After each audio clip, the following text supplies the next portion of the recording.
So last week we discussed how we would start adding our sequences together, our values in the sequence together, and we discussed how that would basically be called a series. That's basically what we're going to be looking at from this point forward. We are going to be looking at arithmetic and geometric series. So to do this, what we're going to do is start off by taking a look at some examples, and we're going to apply what we did from the triangle worksheet. And we did this on Friday's lesson. So let's recap how to do this. If we have 2, 5, 8, and 11, we're going to create dots for those. We're going to say we start off with 2 dots, and then we go 5 dots, and then we go 8 dots, and then we go 11 dots.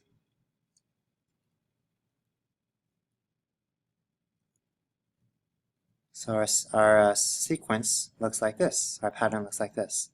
And then from the triangle worksheet we said, okay, now if we have these dots, we need to mirror the same image over on this side so that we can form a rectangle.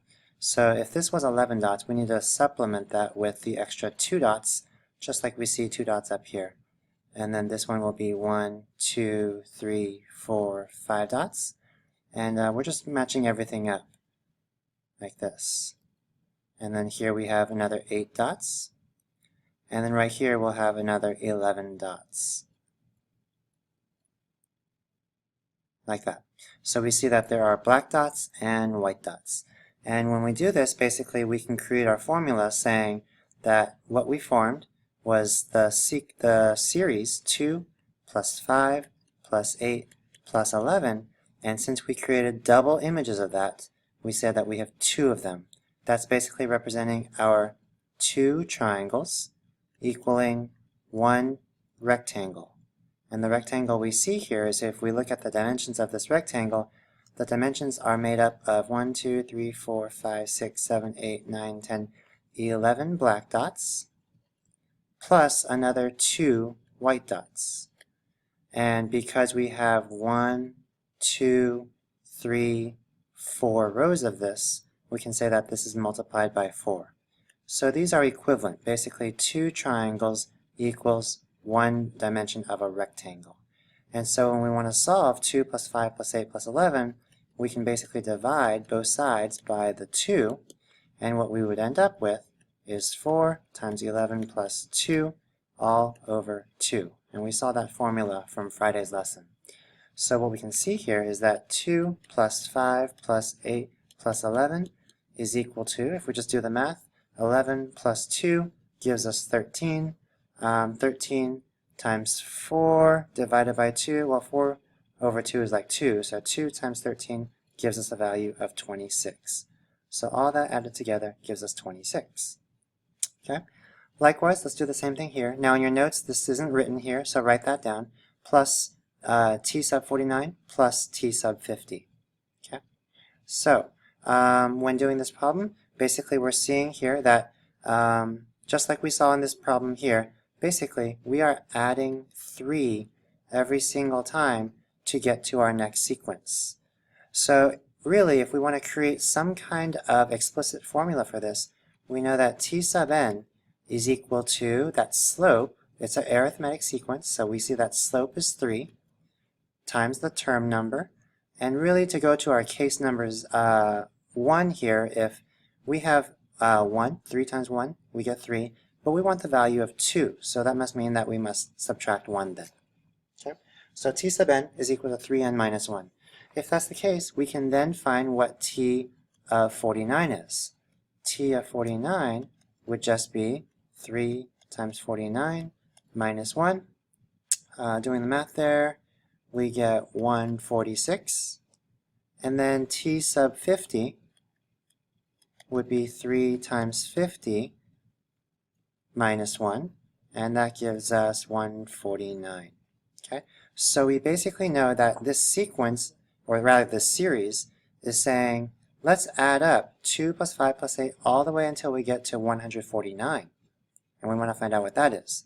Well, what that's saying is, if we think about it as a diagram, just like the triangles over here, we say, look, we have 2 dots, and then we have 5 dots, and then you just keep on going until you reach the last row, and in that last row, we should end up getting how many dots? Well, we know that that last term, the 50th term, will get us 149 dots. So here, all the black dots will represent 149. Okay? So if those are 149 dots, we then say, okay, well then we need to create a rectangle out of it. Right now we currently have a triangle, so we're going to need the 2 white dots that kind of supplement the 2 black dots up here, and then we know that we're going to have 5 white dots, and then this pattern just keeps going up as well until over here you end up with 149 white dots over here. So you'd have 149 here. Well, what we see is that the dimensions are 149 plus this 2 here. Okay, so let's go ahead and create our equation again. We basically say, let's think about it in terms of the triangles. Well, we have 2 triangles, and the triangles are made up of all the black dots. So that'd be 2 plus 5 plus 8 until you reach 149. And this equation is equal to 50, since we know that we have a total of 50 terms. T sub 50 tells us we're going to have 50 rows. 50 times the dimension over here, which is 149 plus 2. Okay, doing the math here, we just want that 2 plus 5 plus 8 plus all the way to 149 all by itself. So we say 2 plus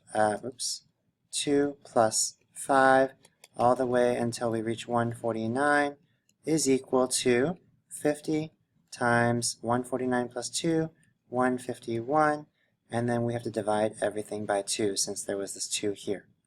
Okay. So doing the math there, 50 over 2 is 25. 25 times 151 is 3,775. So that would be our sum there. Okay, so now it's basically just asking us, what if we go all the way to t sub n? Then what would the formula look like? Well, keep in mind that if it's an arithmetic sequence, it's always going up by the same amount, then it's going to be given this explicit formula here, 3n minus 1. So we can go ahead and plug that in to our formula. We basically know that what we're doing is we're taking the n value, multiplying it by our t sub n plus 2, because that's what we saw here, t sub n plus 2, and over here, t sub n plus 2, and then all that is basically divided by 2. Well, t sub n was 3n minus 1, so if we plug that in, we get n times 3n minus 1 plus 2 all over 2. And if we simplify that, we get n times negative 1 and plus 2 just give us 1, so that's just 3n plus 1 all over 2. That would be our expression to getting all the way to t sub n. Okay? So basically what we are doing here, if we are adding an arithmetic sequence, this is what we call an arithmetic series. Okay, an arithmetic series. Basically an arithmetic series is taking your sum, which is equal to n, it's always n, as we can see in all those examples there, n, which represents your number of terms, and then you multiply that by, basically when we look at what we have here, we have t of n plus 2. It was 11 plus 2. Notice how 11 was your last term and 2 was your first term. In this case here, we had, where was it? Oh, right here, 149 plus 2. Where is that coming from? Well, t of 50 was 149. That was our last term plus 2. So we can see that basically what we're doing is we're taking our last term plus our first term. Or how about we actually say first term plus last term.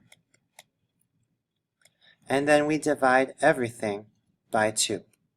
That's our basic formula for getting the sum of an arithmetic series. Sum of an arithmetic series. Okay, so let's give it a try for a different series. Here we see 3, 5, 7, 9, all the way to the nth term. So our basic formula we see here is that the sum is going to equal n times our nth term. Our nth term is basically t of n. And we're going to have to add that to our first term, which is 3. And then divide all that by 2. Well, what's our nth term? Well, we got to figure out what this sequence actually is. Going from 3 to 5, 5 to 7, 7 to 9, how do we do that? Each number is basically adding 2, add 2, add 2. So we know that this is an arithmetic series. What does that t sub n look like? Well, if you think about what t sub n is, it's mx plus b. The slope is 2 times your term number. And then just how do you get that number? 2n, we would have to say plus 1. So t of n is 2n plus 1. So we can go ahead and plug that in here. We get n times 2n plus 1 plus 3. And all that is being divided by 2. So just finalizing it all, we get n times 2n plus 4, and that's all over 2. And that's your expression to getting the sum of this series here. Let's do the next one, number 4 and 5, our last two problems. So first we need to find the sum of the first n terms, and then we need to find the first 4 partial sums, which just basically means find the sum of the first 4 numbers. Okay, and then finally graph it. So let's go ahead and start. We see here that every single time we are adding 2, so therefore we know it's an arithmetic series. T of n is equal to mx plus b. Your slope is 2 times your term number, n. And if the first term was 1, it looks like we're okay. It's just 2n. Okay, so our t of n is 2n, so let's go ahead and create our sum of the first n terms. The sum is equal to n times t of n plus the first term plus the last term. First term is 2 plus last term is 2n. All over 2. Okay, just simplifying this out, even if you want to simplify this out, we see a lot of 2's here. We would see that we would get, what, 2n squared plus 2n all over 2, or that's the same thing as n squared plus n. Okay. Letter B, find the first 4 partial sums, which basically just means we just want the first 4 terms. 2, 4, 6, and 8. So that's the first 4 partial sums. So if we add that up, we could do that the old-fashioned way, or let's just go ahead and use our formula. We know it's going to be n, number of terms. We have 1, 2, 3, 4. So 4 times first term plus last term all over 2. So 4 times 2 plus 8 all over 2. And then we can find that 8 plus 2 is 10, divided by 2 is 5, times 4 is 20. Like that. And then lastly, we need to graph this. So let's create a graph. Here is my axes. And let's plot our values. So we need to label our x values as the what represents the n's. So we want 1, 2, 3, and 4 for the n values. And then our y-axis will represent the sum. So let's go by 5s. 5, 10, 15, 20. Since we know we go to 20. Okay, so from here we just plot our values. When n is 1, we have 2. 1 gives us 2. So we plot that. 1 gives us 2. If we go to the second term, then that's going to be 2 plus 4. Adding those 2 terms up, we get 6. So when n is 2, we get a sum of 6. Okay.